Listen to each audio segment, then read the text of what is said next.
Hello everyone and welcome to my new video on stock market. In this video, I'm going to give you update on Tata Power stock. Update on the dividends that it is going to give this year. Other than that, I will discuss about why did I buy Tata Power stock. And at last, I will share with you some important notes from annual report of Tata Power for year FY19, FY20.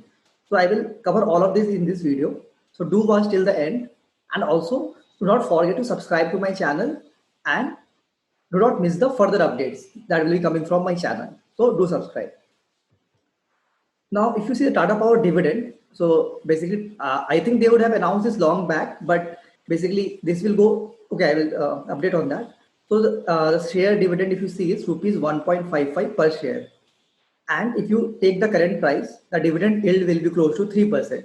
That's quite great, right? 3% of dividend yield. And you see the main focus is on the X date here. Like 14 July is the last date, on which you can buy this stock and get the dividends. If you buy after 14 July, you will not get the dividends. Of course, you can buy on 14 and can sell after that, and still you will get the dividends. But you have to buy before 14 or on 14th, and the payment date of the dividend will start from 3rd of August. This is the update on the dividend side. So I got this in my email, so I thought I will share this with everyone. So other than that, I also bought Tata Power stock and sold Avenue Supermarts from my portfolio. And regarding Avenue Supermarts, I have bought that not long back, but yeah, sometimes back when it was at 1900, and I sold recently at around 2300.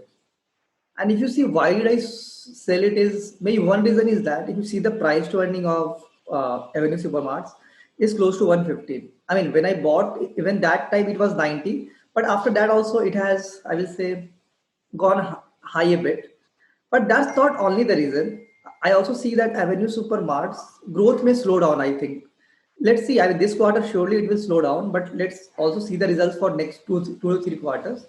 But and also I found, like, at this current price of Tata Power, I found more value in Tata Power than the Avenue Supermarts stock. Of course, in future I may again buy Avenue Supermart stock once. Of course, this time I didn't have cash, so I sold Avenue Supermart. But in the future, when I have cash, I will again buy it. And my thinking is that it should not breach 2005 levels soon. Because its results will not be good. Plus, it's already like at PE of 115, 120.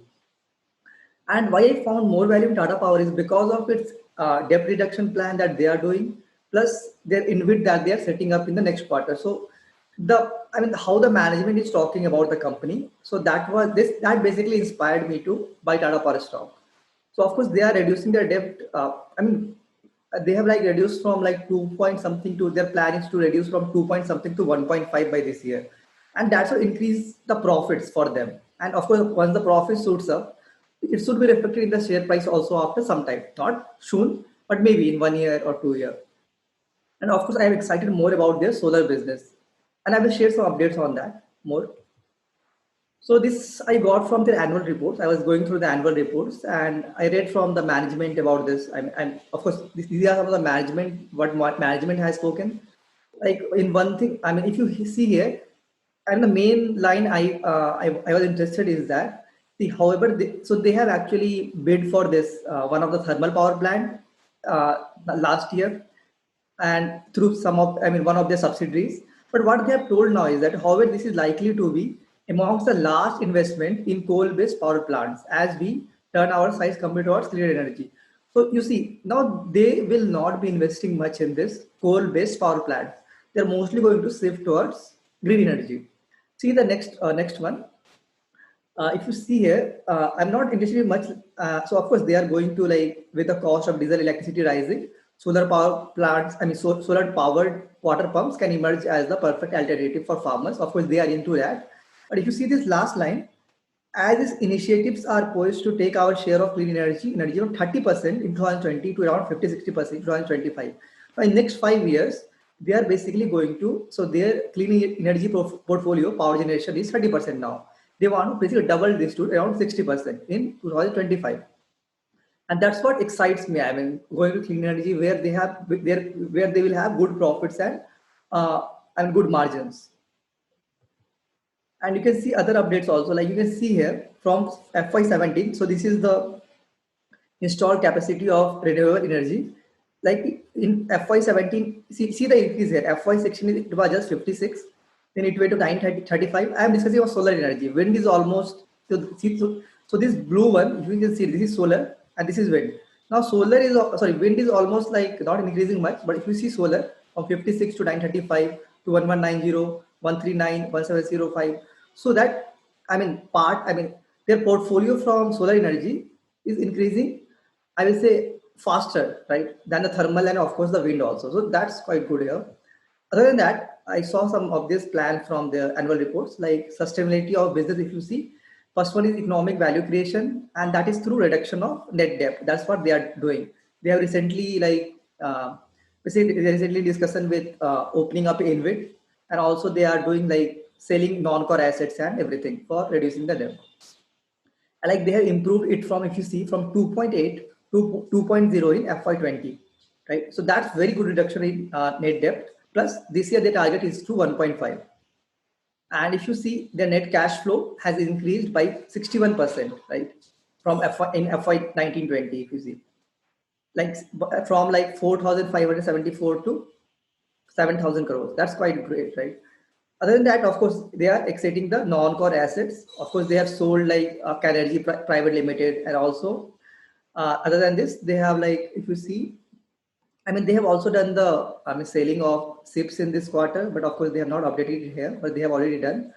And then ROC, if you see return on capital employed, that has also increased from 6.4% to 7.4%. That's all quite great, I mean, numbers in 1 year. And regarding the future growth, like how the business is going to grow, you can see here, scale up renewable distribution and service businesses, right? So they are trying to scale these three business and increase share of renewables to 50-60% by 2025 through planned investment in renewable space. I have discussed this already, right?